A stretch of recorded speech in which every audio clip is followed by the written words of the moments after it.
مدرسې څنګه چلیږي؟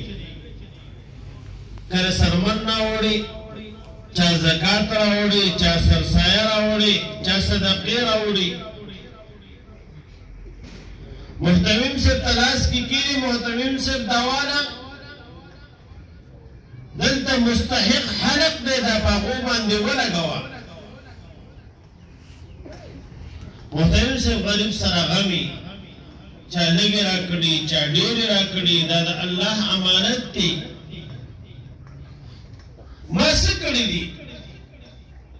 هغه خپل کردار هغه ستاسو مخې ته ایښودل غواړي چې ما په دې کال کې دومره محنت وکړو، دومره محنت، 8 کسان د حفظ د قرآن عظیم مې تیار کړو. الحمدلله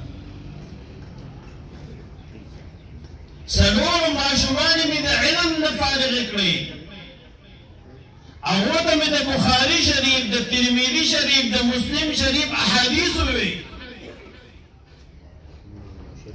او بیا کوشش دی چې په دې ثواب کې عوام الناس هم د خپل ځان سره شریک کړي، دپاره د دې چې دا څومره کار محنت شوی دی، دا ثواب ټولو ته الله جل جلاله ورسوي.